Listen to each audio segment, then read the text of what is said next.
স্বাগত আমাদের প্রতিদিনের সকালের আয়োজন এশিয়ান সংবাদ বিশ্লেষণে। পুরো সময় জুড়ে আপনাদের সাথে আছি আমি কামরুল ইসলাম হৃদয়।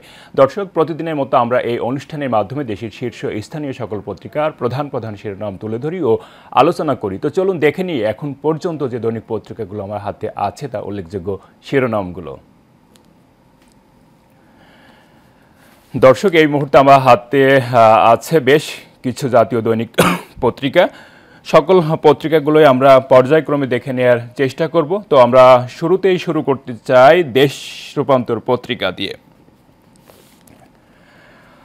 পত্রিকাটি বেশ বড় করে যে শিরোনামটি করেছে,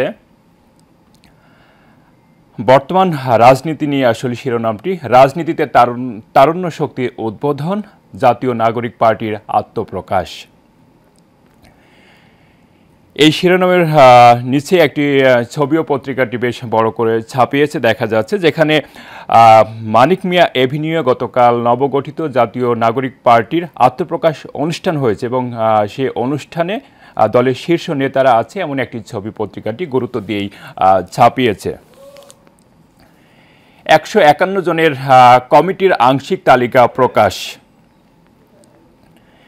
এবং যে শীর্ষ নেতৃত্বে যারা আছে তাদের কয়েকজনের নামও পত্রিকাটি ছাপিয়েছে দেখা যাচ্ছে। নাহিদ ইসলাম আছে কমিটিতে, আক্তার হোসেন, সামান্তাজ শারমিন, আরিফুল ইসলাম, তাসনিম জারা, হাসনাত আবদুল্লাহ, নাহিদ সারোয়ার নিভা, সার্জিস আলম ও নাসিরুদ্দিন পাটোয়ারি এমন শীর্ষ 10 নেতৃত্বের নাম পত্রিকাটি শিরোনামের পাশেই দিয়েছে দেখা যাচ্ছে। এবং পত্রিকাটি এই যে নতুন রাজনৈতিক দল গঠন হয়েছে সেটির কিছু ক্রিয়া প্রতিক্রিয়া বিশিষ্টজনেরা করেছে সেটিও পত্রিকাটি ছাপিয়েছে। আমরা একটু দেখে নিতে চাই সেগুলোও। ছাত্র তারুণ্যের প্রত্যাশা পূরণ হলো বললেন আসিফ নজরুল, এবং পাশে আরও আছে নতুন রাজনৈতিক দলের সাফল্য কামনা করেছেন রুহুল কবির রিজভী, এবং জামাতের আমির থেকেও এমনই একটি শুভকামনা নতুন রাজনৈতিক দলের প্রতি আছে।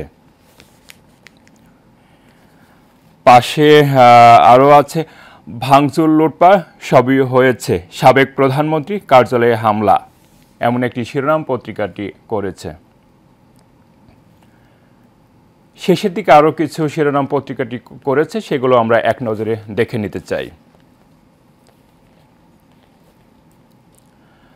দ্বন্দ্ব থেকে বিরত থাকা নির্দেশ, বিএনপির বর্ধিত সভায় 10 সিদ্ধান্ত। সর্বাগ্রে জাতীয় সংসদ নির্বাচনে আয়োজন করতে সরকারকে আহ্বান, আইনশৃঙ্খলা পরিস্থিতির অবনতিতে উদ্বেগ ও অপরাধীরা কিভাবে দেশ ছাড়ল তার ব্যাখ্যা দাবি। পাশে আরও যে শিরোনামটি আছে তার ভিতর অন্যতম একটি শিরোনাম, স্বৈরাচার পালালেও গণতন্ত্র এখনো শঙ্কামুক্ত নয় বললেন তারেক রহমান। শাপলা চত্বরে মৃতের সংখ্যা এখনো অজানা, এমনই একটি শিরোনাম উঠে এসেছে পত্রিকাটিতে। এবং শেষের দিকে যে শিরোনামটি করেছে, সমুদ্রে তীব্র তাপ প্রবাহে বছরে দেশে বিলিয়ন ডলার ক্ষতি, এমনই একটি শিরোনাম পত্রিকাটি করেছে। এবং পত্রিকাটি শেষের দিকে ডান পাশে একটি ছবি ছাপিয়েছে দেখা যাচ্ছে, যেখানে মানুষের জনতার ঢল দেখা যাচ্ছে। চট্টগ্রামে গতকাল বিএনপির ভাইস চেয়ারম্যান আব্দুল্লাহ নোমানের জানাজায় মানুষের ঢল নেমেছিল, এমন একটি ছবিও পত্রিকাটি ছাপিয়েছে যেটা আমরা দেখতে পাচ্ছি। দর্শক, এই ছিল দৈনিক দেশ রূপান্তর পত্রিকার উল্লেখযোগ্য শিরোনাম। আমরা চলে যাচ্ছি পরের পত্রিকা দৈনিক প্রথম আলোতে।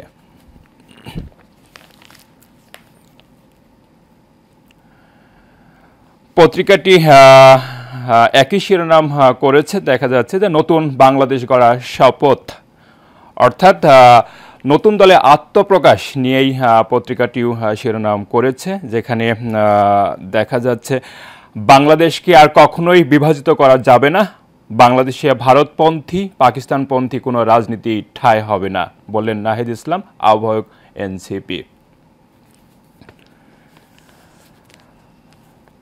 পাশে আছে বোতলের সয়াবিনের সংকট, চড়া দামে বিক্রি খোলা তেল, রোজার আগে বাজার, অর্থাৎ রোজার আগে বাজার দ্রব্য কেমন সেটি নিয়ে পত্রিকাটি শিরোনাম করেছে। খোলা সয়াবিন তেলের দাম নির্ধারিত দরের চেয়ে লিটারে 28 থেকে 33 টাকা বেশি নেওয়া হচ্ছে। দর্শক, যেমনটি আমরা দেখছিলাম যে আসলে বোতলের সয়াবিনের সংকট। দর্শক, আমরা জানি আসলে বেশ কয়েক সপ্তাহ ঠিক না, বলবো কয়েক মাস জুড়েই কিন্তু বোতলজাত যে সয়াবিন তেলটি আছে, মানুষের আসলে রান্নার উপকরণের প্রধান উপকরণ, এটি কিন্তু ব্যাপকভাবেই কয়েক মাস ধরে কিন্তু বাজারে একটা কৃত্রিম সংকট তৈরি হয়েছে। যে সংকট কিন্তু আসলে যে কথাটি বললাম যে কৃত্রিম সংকট, আসলেই তাই। এবং এর সঙ্গে যারা আসলে সংশ্লিষ্ট আছে, তো তাদেরকে আসলে বের করতে হবে এবং আইনের আওতায় আনতে হবে। দর্শক, আমরা জানি যে আসলে আজ থেকেই কিন্তু মধ্যপ্রাচ্যে শুরু হয়েছে পবিত্র রমজান মাস, শেরি খাওয়ার মধ্য দিয়েই শুরু হয়েছে। এবং আমরা আজ 1 মার্চ এবং আমরা আজকে তারাবির নামাজের মধ্য দিয়েই কিন্তু শুরু করতে যাচ্ছি। আমাদের বাংলাদেশ এবং পার্শ্ববর্তী যে দেশগুলো আছে মুসলিমদের, সেখানেও একইভাবে রমজান মাস শুরু হবে। আসলে রমজান মাসে ইফতার উপকরণ থেকে শুরু করে বিভিন্ন ইস্যুতেই কিন্তু আসলে বিভিন্ন এই তেলটির বিষয়টা চলে আসে। তাই আসলে তেলটি যেন আসলে সয়াবিন তেলটি মানুষের নাগালের ভেতরে থাকে, সেটি আসলে সবাই প্রত্যাশা করে। বিশেষ করে রমজান মাসে এর বিকল্প নাই। তাই এর সঙ্গে যারা আসলে সংশ্লিষ্ট আছে সবাই এই বিষয়টিকে গুরুত্ব দিবে, এমনটি সাধারণ জনতার পক্ষ থেকে সবার আহ্বান। খেলা নিয়ে পত্রিকাটি যে শিরোনামটি করেছে আমরা দেখতে পাচ্ছি, বৃষ্টিতে পয়েন্ট ভাগাভাগি, সেমিফাইনালে অস্ট্রেলিয়া।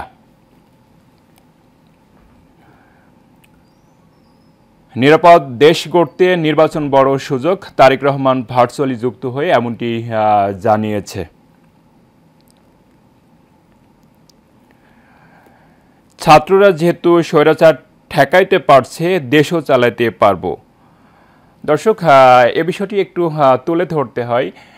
জুলাই আগস্ট অভ্যুত্থানে আসলে ছাত্র জনতা থেকে শুরু করে বিভিন্ন শ্রেণী পেশার মানুষ কিন্তু আসলে প্রোঅ্যাক্টিভলি কিন্তু পার্টিসিপেট করেছিল। এবং তার ভেতরে আসলে আমরা ওই সময় দেখেছিলাম যে এক রিক্সাওয়ালা, যিনি কেরানীগঞ্জে বসবাস করে, কিন্তু সে সময় রিক্সা চালানো বাদ দিয়ে এই ইয়েতে কিন্তু সে অ্যাক্টিভলি পার্টিসিপেট করেছিল এবং সে তার ছবিও কিন্তু ভাইরাল হয়েছিল। গতকাল মানিক মিয়া এভিনিউয়ে যখন নতুন দলের যে আত্মপ্রকাশ অনুষ্ঠান হলো, সেখানে তাকেও দেখা গেছে এবং এক সাংবাদিক জিজ্ঞেস করেছিল যে আসলে আপনাকে কি দাওয়াত করা হয়েছে বা আমন্ত্রণ করা হয়েছে। সে কিন্তু বলেছে আসলে আমি নিজ থেকে এসেছি। এবং তাকে পরবর্তীতে জিজ্ঞেস করা হয়েছিল আসলে যে নতুন দলটা আত্মপ্রকাশ করেছে, এর ভবিষ্যৎটা কেমন হবে। সে কিন্তু উত্তরে বলেছে ছাত্ররা যেহেতু স্বৈরাচার ঠেকাতে পারছে, ঠিক একইভাবে সামনেও তারা এগিয়ে যাবে। তো এখান থেকে আসলে বোঝা যায় যে আসলে দেশটা একটু ভিন্ন দিকে পজিটিভলি যাচ্ছে এবং সাধারণ মানুষও তাই আসলে ভাবে এবং আমরাও সেটা বিশ্বাস করি।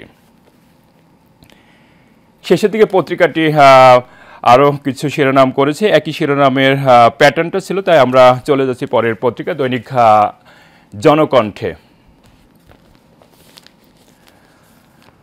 পত্রিকাটি যে শিরোনামটি করেছে আমরা দেখতে পাচ্ছি, গণপরিষদ ভোটের পর সংবিধান প্রণয়ন, নাহিদ আক্তারের নেতৃত্বে জাতীয় নাগরিক পার্টির আত্মপ্রকাশ। এবং তারই একটি ছবি পত্রিকাটি ছাপিয়েছে, যেটি বেশ বড় করে দেখা যাচ্ছে।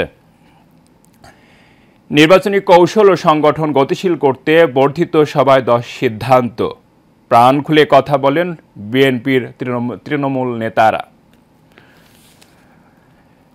আরও কিছু শিরোনাম দৈনিক জনকণ্ঠ করেছে, সেগুলো আমরা দেখব।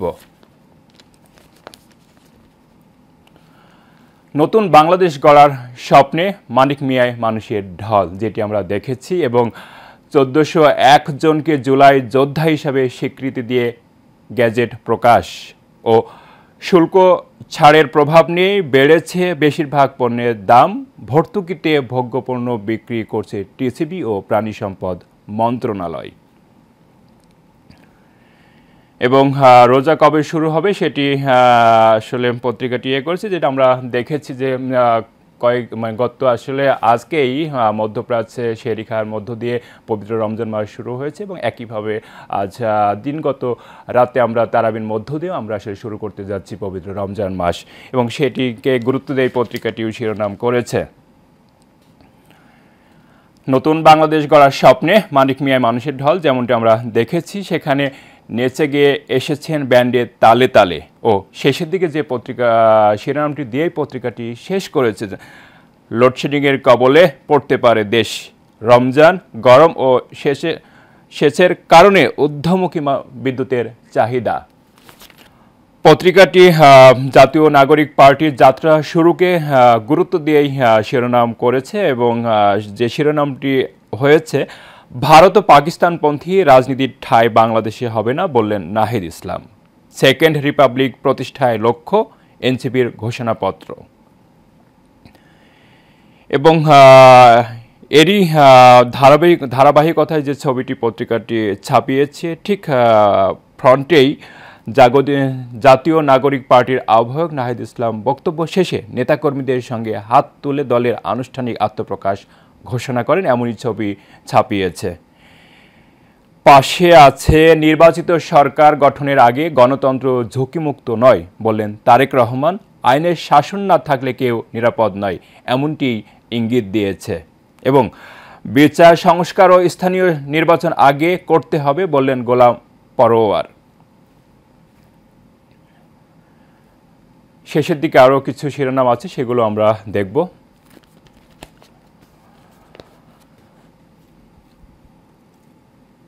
রমজানে সয়াবিন নিয়ে শঙ্কায় ভোক্তারা, দাম বেড়েছে গরুর মাংস, মুরগি, শসা, লেবু ও বেগুনের, স্বস্তি খেজুর, চিনিসহ অন্যান্য পণ্যে।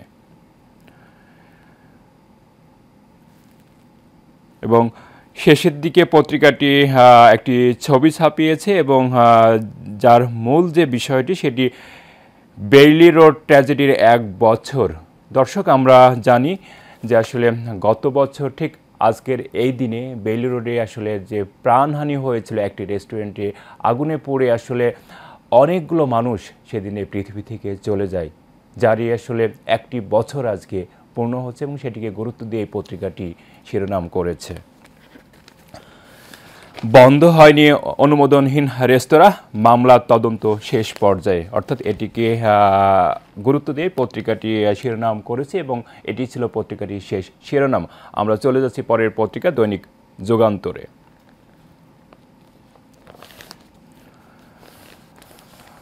পত্রিকাটি যে শিরোনামটি করেছে প্রধান করে, প্রথম লক্ষ্য নতুন সংবিধান, তরুণদের জাতীয় নাগরিক পার্টির যাত্রা শুরু। এবং ডান পাশে দেখা যাচ্ছে স্বরাষ্ট্র উপদেষ্টার তৎপরতায় নড়েচড়ে বসেছে পুলিশ, হাসিনার নির্দেশে ঢাকায় পরিকল্পিত অপরাধ। গাজীপুরের সাবেক মেয়র জাহাঙ্গীরের অডিও বক্তব্য পরিকল্পনায় গমর ফাঁস, পর্যালোচনা করছে গোয়েন্দা সহ পুলিশের বিভিন্ন সংস্থা। কম্বাইন্ড অপারেশন ও জনপ্রতিরোধের আতঙ্কে ডাকাত ছিনতাই।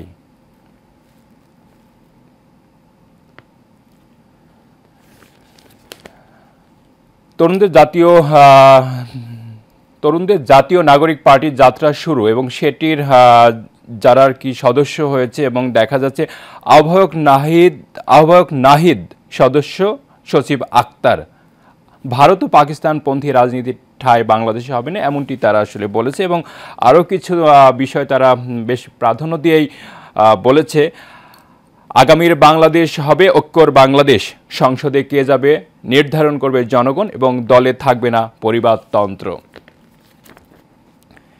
শেষের দিকে আরও কিছু বিষয় আছে, সেগুলো আমরা একটু দেখে নিতে চাই। বৈষম্যহীন ও দুর্নীতিমুক্ত দেশ গঠনের প্রত্যাশা, এই দলে ক্ষমতালোভী কোনো মানুষ থাকবে না, এনসিপির অনুষ্ঠানে মানুষের ঢল, এমনই একটি ছবিও পত্রিকাটি পাশাপাশি ছাপিয়েছে। পাশে দেখা যাচ্ছে ফিনান্সিয়াল টাইমসের প্রতিবেদন একটি আসছে, বিশ্বব্যাপী আওয়ামী লীগ নেতাদের সম্পদের সাম্রাজ্য, আইনের শাসন না থাকলে নিরাপত্তা থাকবে না, চট্টগ্রামে ভার্চুয়ালি যুক্ত হয়ে তারেক রহমান এমনটি বলেছে।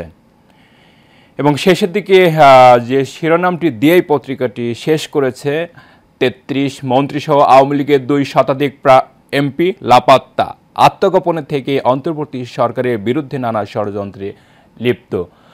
দর্শক, এই ছিল দৈনিক যুগান্তর পত্রিকার প্রধান শিরোনাম। দর্শক, আমরা দেখছিলাম দেশের জাতীয় দৈনিক পত্রিকাগুলো এবং আমরা দেখতে দেখতে আসলে যে বিষয়টি পত্রিকাগুলোয় আমরা দেখেছি বা আমাদের চোখে পড়েছে বেশ গুরুত্বপূর্ণ বিষয়, সেটি হচ্ছে যে নতুনদের যে রাজনৈতিক নতুন দল আসলে কয়েকদিন আগেই সেটা ঘোষণা হয়েছে, বাট সেটি কিন্তু আনুষ্ঠানিকতা হয়েছে গতকাল মানিক মিয়া এভিনিউ, এবং সেখানে কিন্তু মানুষের ঢল, উপচে পড়া মানুষের ঢল আসলে হয়েছিল, যেটা আমরা সকল পত্রিকাটিতে দেখেছি। এবং এই বিষয়টিকেই কিন্তু পত্রিকাটি বেশ গুরুত্ব দিয়েই কিন্তু আসলে সকল পত্রিকা ছাপিয়েছে।